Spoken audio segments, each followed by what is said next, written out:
Turpinājumā mums ir viena lieta, kas mums vēl ir jāizdara, un tas ir tops tāds. Neliels tops, ko mēs sastādījām, jo, kā sanāk, lai arī mēs, vismaz mēs, es nezinu citus, lai arī mēs par politiķiem vispār nekad neko sliktu nesakām, mēs esam pamanījuši, ka politiķi, neskatoties uz to, brauc mums virsū.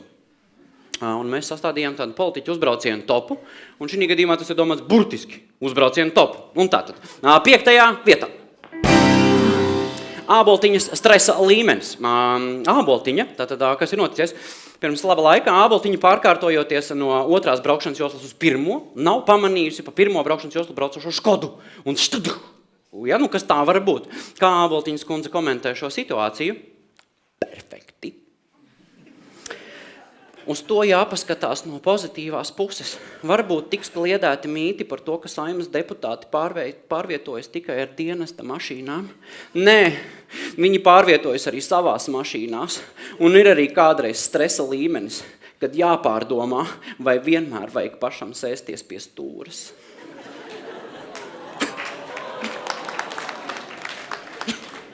Un viņš ar Škodu brauca. To es pieliku pats no sevis. Bet, kas interesanti, pilnīgi nesaistīti ar šo, mēs atradām, radās jautājums, kas pa stresu Āboltiņas kundzei. Un stresam iespējams ir arī pamats, jo mēs atradām Āgenskalna valsts gimnāzijas fizikas uzdevumu, lūk arī uzdevums izlasīšu.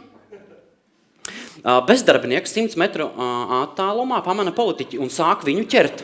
Politiķis apzinoties, ka dzīvībai draud briesmas, cenšas aizbēgt. Bezdarbnieka ātrums ir 6 metri sekundē, bet politiķa ātrums ir 10 km/h. Pēc cik ilga laika bezdarbnieks panāks politiķi? Vai politiķis paspējas aizskriet līdz savai automašīnai, ja tā atrodas 90 metru attālumā?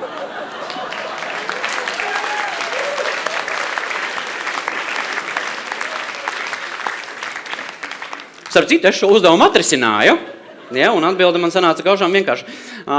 Tiem cilvēkiem, kas sastāda uzdevumus, vajag reāli pacelt algas. Ja, jo savādāk ar šādiem uzdevumiem mēs tālu netiksim. 4. vieta uzbraucienu topā. Cilēvičs 2. grāvī. Tā mēs varētu saukt visu šo. Pretēji Āboltiņai, kas stresā nezinu, kur likt savu enerģiju, Saeimas deputāts Boris Cilēvičs ir šausmīgi noguris. Un iepriekšējā gada jūnijā Cilēvičs vadot automašīnu bijis tādā mērā noguris, ka neticis galā ar transporta vadību un nobraucis no ceļa, iebraucot grāvī. Ja kaut gan es domāju, ka viņš mēģināja kādam trāpīt un aizšāva garām, kāpēc es tā domāju, jūs to viņu sapratīsiet, jo 3. vieta. Urbanoviča reakcija, tā mēs varētu saukt šo punktu. Urbanovičs pastāstīja, ka ar savu automašīnu griezies pie lielveikala Rimī, ja, bet kaut kur pēkšņi no kurienes parādījies gados vecāks velosipēdists, zinu, ka viņi ir zibenīgi, ja, un ietriecies spēkrata durvīs. Ja, citāts no Bilēviča skaidrojuma. Viņš nepamanīja mani, pēc tam strauji nobremzēja, pirms tam nobremzēju es, un viņš stāvošā automašīnā aizmugurējās durvīs ieskrēja. Paldies Dievam, es viņu ieraudzīju ātrāk nekā viņš mani. Tātad, pirmkārt, latviešu valodā Urbanoviča kungs būtu izkritis, ja, jo teikums ir sastādīts absolūti nepareizi, bet tas nav pats svarīgākais, tas ir ziņojums, viņš stresā rakstīja, jo tev ir tikko dzīvībai draudēja briesmas, uzbruka vecs velosipēdists. Un tur ir beigā panika. Ja, bet kas sanāk no situācijas, viņš brauca mašīnu, ja mēs pasakojam vēlreiz, viņš brauca mašīnu, un viņš apstājās, un tas riteņbraucējs ietriecās viņam aizmugurē. Principā, ja viņš būtu braucis, riteņbraucējs būtu pabraucis garām. Principā, viņš viņu noķēra, tas ir tas, ko es gribu teikt, nevis viņš viņam uztriecās. Malacis. 2. vietā mums ir buļķis, brauc un laidies, mēs varētu nosaukt šo. Tātad izrādās, ka politiķi brauc augumā ne tikai mums, brauc virsū ne tikai mums, bet brauc arī virsū viens otram, jo 11. gadā daudz atpakaļ deputāts Andris Buļķis ir uzbraucis Raimonda Rubika auto, ja, un turklāt no notikuma vietas aizlaidies, ja, par ko Rubiks, starp citu, nebija priecīgs. Viņš bija riktīgi sarūktināts par šo faktu. Un beigās vēl ir veikta ekspertīze, kurā ir konstatēts, ka Rubika mašīna ir saskrāpēta, bet Buļķa ne. Uz to Buļķis atteicis, ka tas nozīmē vien to, ka sadursme bijusi minimāla. Un pēc tam vēl piebildis, ka pagājušajā ziemā savu auto viņš noskrāpējis daudz pamatīgāk. Līdz ar to mums atkal ir jauns cietušais, ja kāds būtu palasījis. Un pirmā vieta uzbrauciena topā. Gerharda tante. Jā, Kaspars Gerhards, mums visiem mīļš un labi zināms ministrs,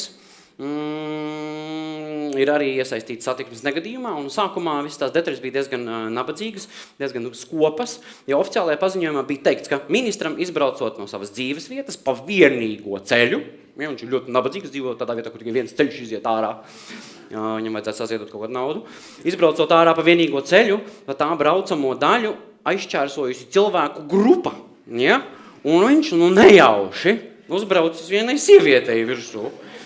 Kas ir diezgan nejauši, jo tur bija grupa, tādā ziņā grūti apbraukt viņus.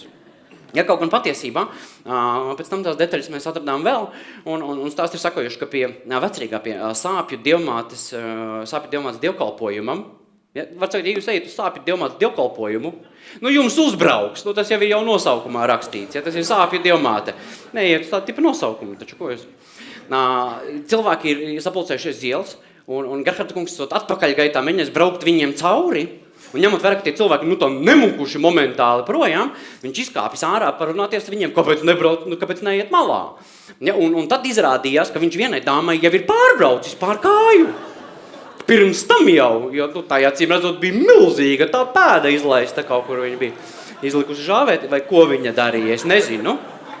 Protams, kā Gerharda kungam ir pārbaudīts, vai viņš gadījumā nav bijis reibumā. Viņš teica, ka nē.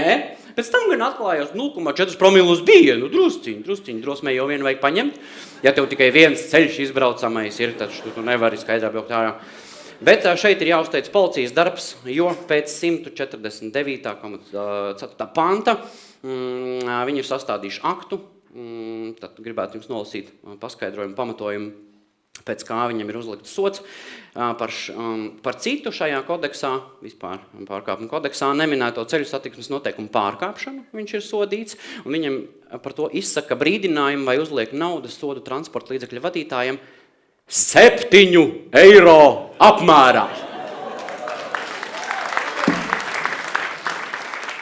Un starp citu, Gerharda kungam bija iespēja pārsūdzēt, viņš nepārsūdzēja, viņš sakoda zobus, samaksāja 7, ja, un viss. Man liekas, ka tas ir viena kolosāla lieta. Ko starp citu uzzinot, es biju ļoti priecīgs, jo es biju viens no tiem daudziem cilvēkiem, kas bija uz Prāta vētras koncertu, tepat Rīgā, ja, un daudz cilvēku brauca ar mašīnu uz koncertu. Un tas, ko es novēroju, ka viss tas pūlis vēlās projām, tie daudzie, kas brauca ar mašīnu cauri, viņi nevarēja pabraukt, jo vienkārši cilvēki gāja pa ielu, ja es būtu zinājis, un ja es būtu ar mašīnu. 7 pa vienu gabalu! Minam vienkārši, minam. Tas nav tik dārgi. Come on! Nieka 7! Ne jau pūlim cauri jāvēlas. Cik viņi pa ceļu kāds jau pamuks, ne jau visi ir droši sirži. Ne jau visi sāpju dievmātes dievkalpojumā bijuši, zini. Dievs mani pasargās mūc, ka tev brauc virsū. Ai. Iespējams, tas liekas pārāk dārgi, tāpēc mums ir pat ideja, ka varētu uztaisīt tādu tā kā akciju, lai tas būtu Gerhard, viss labi?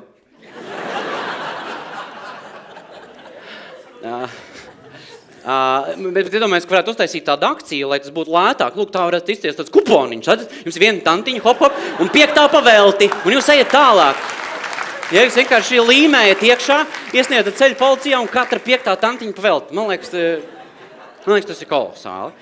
Bet, protams, ka tas ir tikai tāds mūsu nebēdnīgais viedoklis par šo situāciju, un mēs nebūtu nopietnas mēdīs, ja nepajautātu pašam Gerhardam viņa viedokli. Mēs piezvanījām Gerhardam un pajautājām, vai viss, ko mēs šeit stāstam, bija korekti. Lūdzu, atskaņojiet zvanu.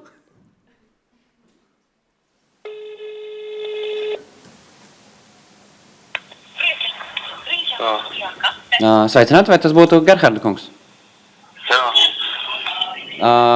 Sakiet, vai jūs tagad varat runāt? Jā, es varu. Jums tur kaut kāda dīvaina trokšņa fonā? Jā, es pēc tūras vienkārši braucu. Jā. Mums te bija daži jautājumi. Mēs esam no televīzijas. Mums bija daži jautājumi saistībā ar Gerharda kungs. Halo. Man arī drusku pabaili ir. Gerhards notrūka. Līdz ar to daudz no viņa mēs neuzinājām, bet, lai vai kā, Gerharda kungam mēs esam uzrakstījuši jaunu dziesmu un Dziļvielas labprāt jums to izpildīs. Gerharda hits!